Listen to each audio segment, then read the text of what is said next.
Hello, everyone, and as always, welcome back to Strategy Gaming Dojo, where we find, learn, and play one more turn of the great strategy games. Today, it's back into the big one. Gary Grigsby's War in the Pacific Admirals Edition. This is our Let's Play by email with the devilish Mr. Lodrick, and it is now March 11th, 1942. This is going to be the combat resolution, so we'll see the March 11th and March 12th days of 42, and just wanted to say, somebody had brought up in the comments, Lodrick, this is his first time playing a play by email and how well he is doing. And I would second that emotion. Well, I forget the band that sings that, but I would certainly second that. Lodrick has done a fantastic job. It's exactly what I want when I ask somebody to play a game on the channel. I had a feeling I could spot his talent. I knew that he would give us a good game, and he is certainly doing that. We've got our hands full, and he's been great just in general. So go check out his channel if you haven't, and you can see the other side of this as he makes fun of me in the early portion of the war here as he is just ripping apart Allied forces. We will fight back, I swear, but great job by Lodrick, and you should check out his channel. Okay, let's get to the battle and see what happens on March 11th and March 12th. What am I looking for here? Well, it's just continuation. I mean, we're always interested in what the heck's going on up in China. He is now in Mulmine over in Burma, so he's making his way towards Pegu and then ultimately Rangoon. So those are kind of the hot spots. Port Moresby, of course, the Dutch East Indies, he's landed there. So it could be Batavia, it could be Surabaya. We will have to see. But we're off, and it's a 32% moonlight night tonight. Clear skies over Babadoab out here at the Palau Islands. Sure, it would be gorgeous out in the Pacific. Not so gorgeous when I see Japanese carriers coming around the bend. Okay, the SS Gar is here. It's just off the coast of Moresby. We are in deep water, deep. You can see the deep blue here. That's where you want to keep your subs. But unfortunately, he's got a lot of destroyers here. He knows what we're trying to do. We know what he's trying to do. You can see one, two, three, four, five destroyers. He is bringing some cargo in. Wait a minute. Was that five or six? Yeah, six and three battleships because he was here bombarding last time. We get off four torpedoes at the destroyer, but get no joy there. Luckily, we didn't get hit. Okay, we have now got down here a Japanese sub just off of Albany, southwest of Perth. And luckily, we have got an AM here, a minesweeper that has found that Japanese sub. It looks like he launched two torpedoes at us, so it was a sub attack on the AM cons, but no damage done there. It looked like we got depth charges in the water, but we do no damage to the Japanese sub.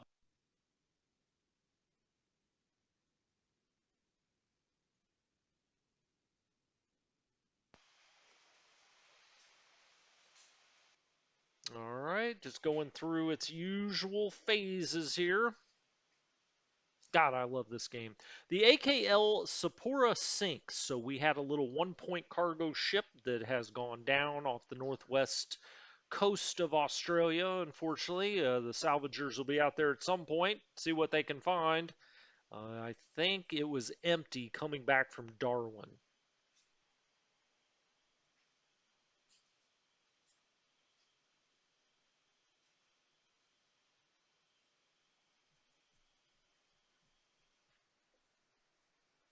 Nobody hurt yet this turn. That's usually short-lived in this game. There has just been non-stop action. All right, we have got a Japanese sub here off of Calcutta. Now, I've got a bunch of these HDMLs out here, and these guys, have an 8 anti-sub, and they are really good against submarines. Now, here they do nothing. It was a sub attack, so he found us. He decided not to launch torpedoes. That's another advantage of the HDMLs. They're such low value ships, or at least, the Japanese see them that way, that a lot of times they won't even attack them, even though we have very good ASW on them. We couldn't really find the sub after that. We merge up and we see a Japanese sub here, and we had another merger there.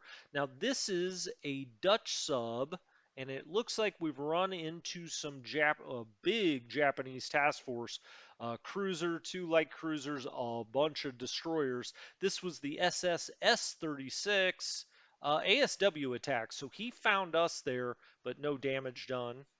You can see we're continuing to merge. After that couple times ago where we had a problem or two down at Perth, I really went over every single cargo task force that we had out there. They should all have escorts now. You can see two light cruisers and a bunch of destroyers here run into the SS 019. So the 019 and the 026 were in the same task force. This is the same Japanese task force. He has again found the other sub in this group, but no damage to either side. We live to fire torpedoes another day, we hope. All right, he's got 13 ships near Milne Bay. That could very easily be a carrier task force. Always trying to lay eyes on those carrier task forces so you know where they are. See all of that task force activity coming over here to Samarang. He's decided that was going to be his landing point, and that was probably pretty wise. Most allied players, such as I did, are going to go to Batavia and Surabaya. And if you bring in enough force there in the middle of the island, you can go either way. 25 sallies on the group west of Yan'an, and 149 casualties on the ground there. Pretty high. Though that group, that stack that's getting out of Yan'an has taken a boatload of casualties. One damaged Lily here. This is back down into southeastern China. 40 casualties on the ground, one damaged plane. Okay, gonna hit him again with 22 ands. One damaged plane there. Now he is, he's in this hex here at Wu Chao. He does a sweep over the top with the Tojos, five of those, just to make sure we don't have any cap activity happening here. And the same at Changsha. Very smart. If you play the Japanese side, just continue to do that, because on our side, we're continually looking for an opportunity to get our crappy fighters down in here and maybe pick off a full bombing run that doesn't have escort. But if he sweeps first, it brings our cap up into the air, and he can shoot them down before his bombers come in. All right, you saw the aircraft out here. Now you can see him in Mole Mine. Well, we see it again. And so now he's kind of snooping around in the air above Rangoon. Now, this group, we're about to get over the river. God, I hope. Finally. I mean, since the start of the game, we've been trying to get them out of southeastern China. 27 Sonyas. One Sonya was damaged. We took 26 casualties on the ground.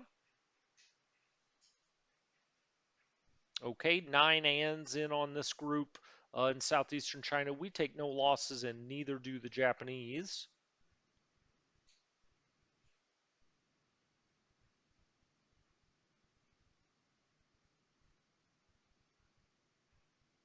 All right, these are all sightings from our ground troops that are being called in. We see such and such Japanese planes here. Sometimes they're right, sometimes they're wrong, but those are just reports we're getting in from the ground.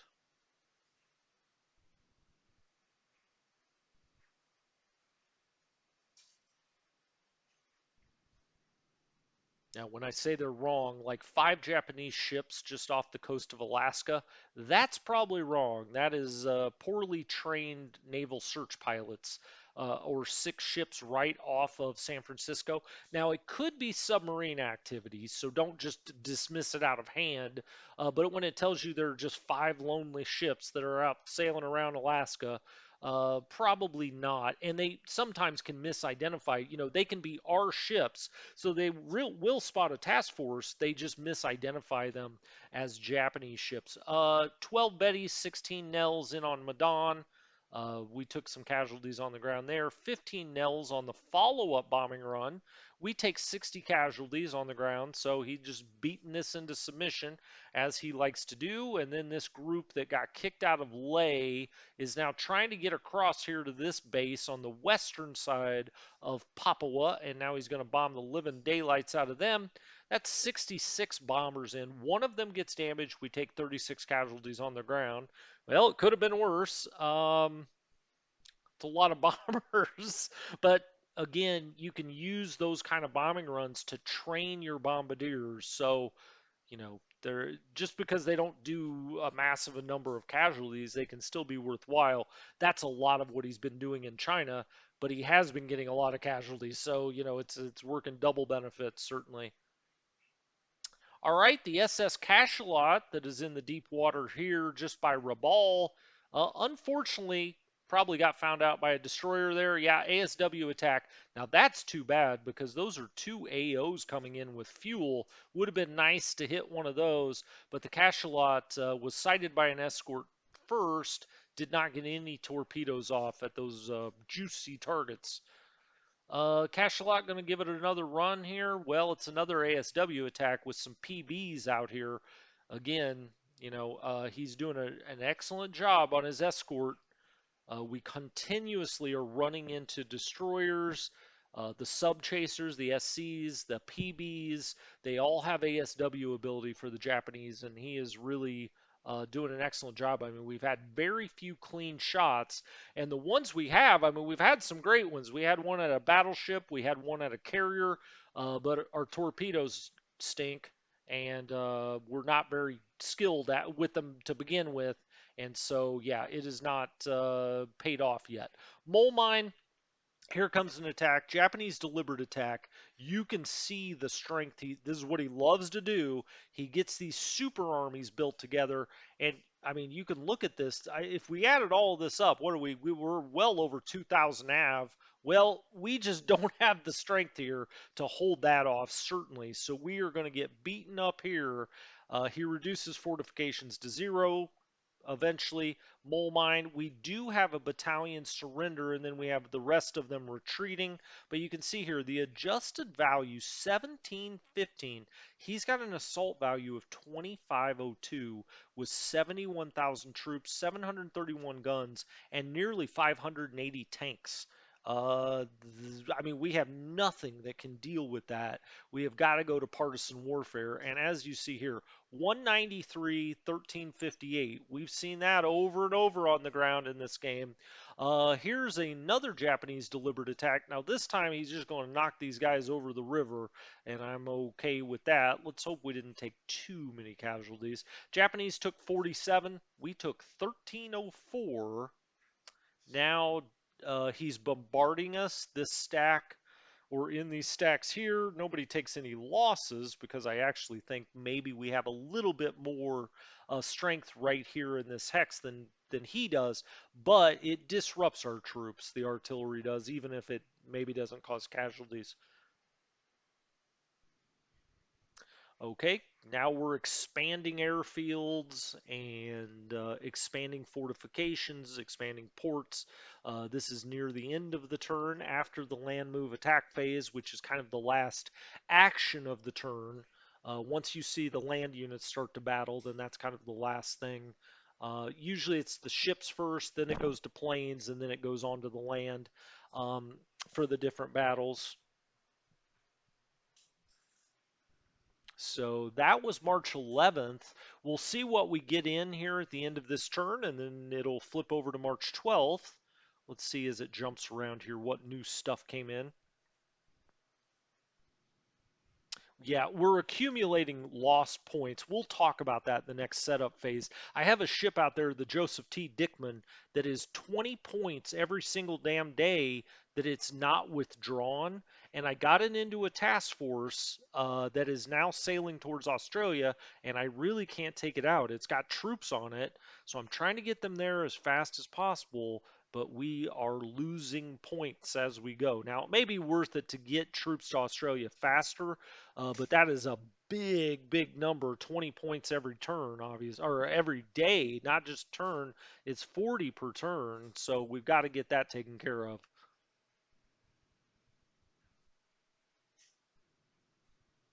All right, you can see it's now flipped over to March 12th, and so we are on to the next day. He did occupy this little base out here in the Solomon Islands that hasn't quite become a base yet.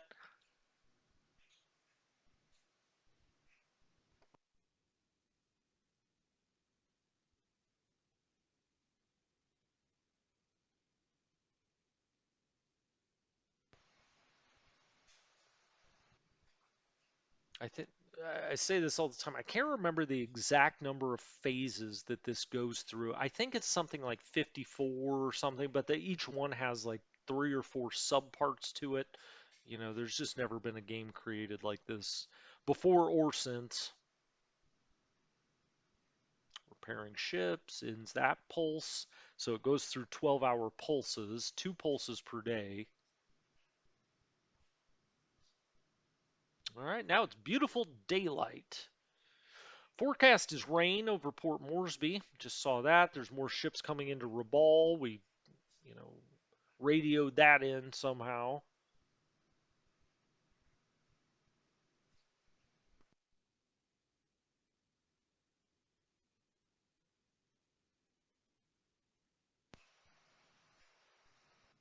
A lot of action on the ground this time. Not too much ship to ship action. Shadow in the water near San Diego. We're reporting quite a few things out by Java. No, no surprise there. We do still have, these recon planes that are flying up and over, and they're just like, wow, there are a lot of Japanese ships out here. Maybe we should get out of Java. 6 Japanese ships near Cochin. We need to pay attention to that. That could be a carrier task force again. All right. 10 Oscars are sweeping over Changsha, trying to get any cap. We don't have any cap here, but he's just making sure. Fighters come in first. Now he is bombing the only thing we have left in southeast China. This finally, now it got its ass kicked and it got knocked over the river, but it's out of southeastern part of the country at least. He brings in 31 bombers. One of them get damaged. We take 8 casualties on the ground. That was in thunderstorms. Let's see, is he still flying at 8,000 feet? Looks like he's bombing at 7,000 feet now. Okay, interesting. Because earlier in the game, certainly it was almost always at 8,000 feet. But if you want to kind of learn the game, it's you know advisable, I would say, to go and look when you play the AI where the AI likes to bring bombers in, where it flies its fighters. It'll really help, give you an idea. I know when a lot of people start the game, the biggest confusion they have is, what altitude do I fly things at when I'm bombing, when I'm doing escort, when I'm doing whatever. And you can learn a lot by the AI just seeing what they do as kind of a baseline, right? You're going to fine tune it as you discover the game more. You can see he's sweeping in at 16,000 feet with these Tojos. Why would he do that? Well, most Allied aircraft at this point in the game fly best at 15,000 feet. So he guarantees almost assuredly 90% of the time that he's going to have a higher altitude than us. That is a big advantage when it comes to air combat in this game, and so this goes to show you that Lodrick knows what he's doing, right? 16,000 feet, that's the right sweep level, at least this early in the game.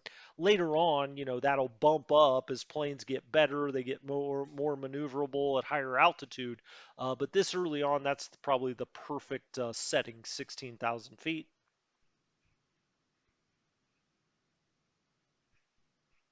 All right, we got 18 Sonias coming in on this group here. One damaged Sonia. Okay, there's light rain out here. We took 7 casualties on the ground.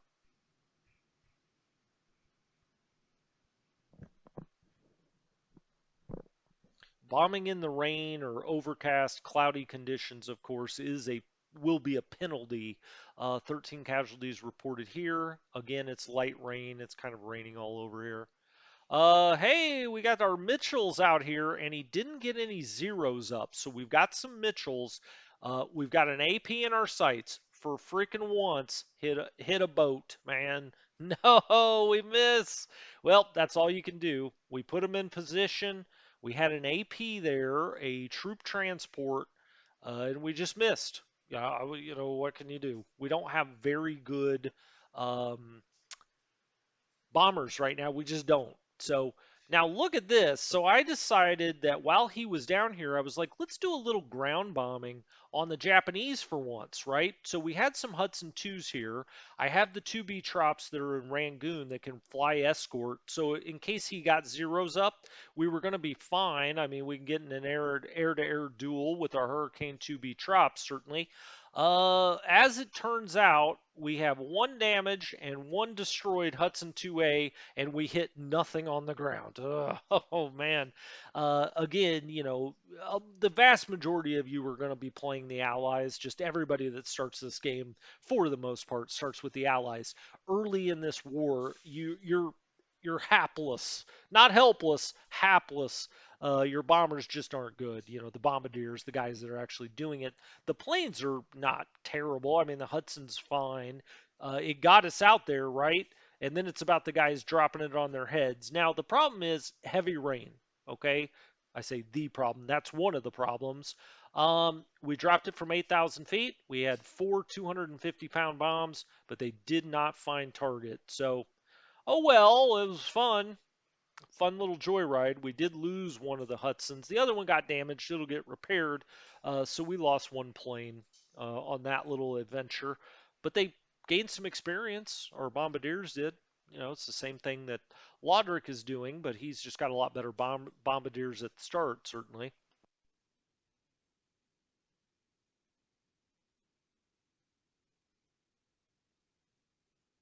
Now we're sighting ships again with our naval search recon planes. All useful. You should really. I know a lot of people are tempted to walk away during that part of the combat resolution, but you can, get a lot of useful information out of it. 43 bombers in at Madan. This is in partial cloudy weather. Okay, no Japanese losses. We took 171. These guys are just magnets for bombs. We take 171 casualties there. My goodness. 20 Sallies. This is west of Yunnan. These guys have taken a beating as well. They take 30 casualties this time. 20 Sallies in on the group east of Yunnan. Now, again, I'm trying to get them into this hex just to cut the rail. I said, you know what? Essentially, I'm going to sacrifice these guys, 35th Chinese Corps, to get out here and cut the rail. 18 casualties reported there.